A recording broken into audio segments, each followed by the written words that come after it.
Hello മക്കളെ, അപ്പോൾ നിങ്ങളുടെ സ്കൂളിൽ ക്ലാസ്സുകളൊക്കെ സ്റ്റാർട്ട് ചെയ്ത് ഏകദേശം 15-16 ദിവസം കഴിഞ്ഞിട്ടുണ്ട്. ഇതിനിടയിൽ നിങ്ങൾക്ക് ഒരുപാട് അവധി ദിവസങ്ങൾ ഉണ്ടായിട്ടുണ്ടല്ലേ? മഴയായിട്ടും അല്ലെങ്കിൽ സാറ്റർഡേ സൺഡേ എന്നൊക്കെ പറഞ്ഞിട്ട് ഒരുപാട് അവധി ദിവസങ്ങൾ ഇതിൻ്റെ ഇടയ്ക്ക് വന്നിട്ടുണ്ട്. അപ്പോൾ നമ്മുടെ ഒരു അധ്യയന വർഷത്തിൽ എല്ലാ ദിവസവും നമുക്ക് ക്ലാസ് ഉണ്ടാവണം എന്നില്ല.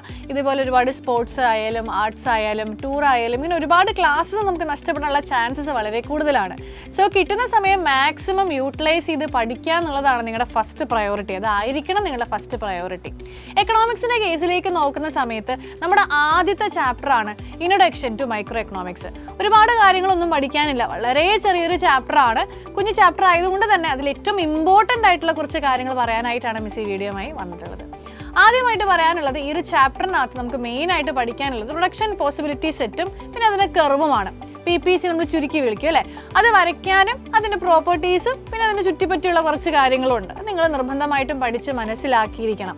രണ്ടാമത് ഈ ചാപ്റ്ററിൽ ഏറ്റവും ഇമ്പോർട്ടൻ്റ് എന്ന് പറയുന്നത് എക്കണോമിക് സിസ്റ്റങ്ങളുണ്ട് അല്ലേ? 3 സിസ്റ്റം നിങ്ങൾ പഠിക്കുന്നുണ്ട്. മിക്സ്ഡ് എക്കോണമി പഠിക്കുന്നുണ്ട്, സോഷ്യലിസ്റ്റ് എക്കോണമീനെ പറ്റി പഠിക്കുന്നുണ്ട്, ക്യാപിറ്റലിസ്റ്റ് എക്കോണമീനെ പറ്റി പഠിക്കുന്നുണ്ട്. എപ്പോഴും എക്സാമിന് ക്യാപിറ്റലിസ്റ്റ് എക്കോണമിയും സോഷ്യലിസ്റ്റ് എക്കോണമിയും തമ്മിലുള്ള ഡിഫറൻഷിയേറ്റ് ചെയ്യാനും അതിൻ്റെ ഫീച്ചേഴ്സ് എഴുതാൻ വേണ്ടിയും ചോദിച്ച് കണ്ടിട്ടുണ്ട്. ഇങ്ങനെ കുഞ്ഞു കുഞ്ഞു ക്വസ്റ്റ്യൻസ് ചോദിക്കുന്നത് ഏകദേശം ഒരു 6 മാർക്ക് മാത്രമാണ് ഇൻട്രൊഡക്ഷൻ ടു മൈക്രോ എക്കണോമിക്സിൻ്റെ വെയിറ്റേജ് വന്നിട്ട്. അപ്പോൾ 2 മാർക്കിനും 3 മാർക്കിനും 4 മാർക്കിനും 1 മാർക്കിനും ഒക്കെ ചോദ്യങ്ങൾ ചോദിക്കുന്ന ഒരു ചെറിയ ചാപ്റ്ററാണ് ഇൻട്രൊഡക്ഷൻ ടു മൈക്രോ എക്കണോമിക്സ് എന്ന് പറയുന്നത്. ഇനി അതിന് മുന്നേ ഉള്ള കുറച്ച് കാര്യങ്ങളുണ്ട്. നമ്മുടെ പോസിറ്റീവ് എക്കണോമിക്സ് ഉണ്ട്, നോർമേറ്റീവ് എക്കണോമിക്സ് ഉണ്ട്. എപ്പോഴും 2 സ്റ്റേറ്റ്മെൻറ്റ് തന്നിട്ട് വേണമെങ്കിൽ പോസിറ്റീവായിട്ടും നോർമേറ്റീവായിട്ടും തരംതിരിക്കാൻ നമ്മളോട് ചോദിക്കാം. അങ്ങനെയും ചോദ്യങ്ങൾ വരാൻ സാധ്യതയുണ്ട്. അതേപോലെ തന്നെ മൈക്രോ എക്കണോമിക്സും മാക്രോ എക്കണോമിക്സും തമ്മിലുള്ള ഡിഫറൻസ് എപ്പോഴും എക്സാമിന് റിപ്പീറ്റഡ്ലി ചോദിക്കുന്ന ഒരു ചോദ്യമാണ്.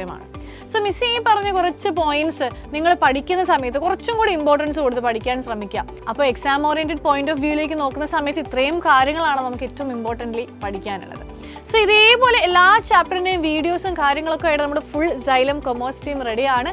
ഇനിയും നിങ്ങൾ ചാനൽ സബ്സ്ക്രൈബ് ചെയ്തിട്ടില്ല എന്നുണ്ടെങ്കിൽ വേഗം തന്നെ നമ്മുടെ ചാനലൊക്കെ സബ്സ്ക്രൈബ് ചെയ്ത് വെക്കുക. അപ്പോൾ നമുക്ക് ഇനിയും വീഡിയോസ് ആയിട്ട് കാണാം. അപ്പോൾ വളരെ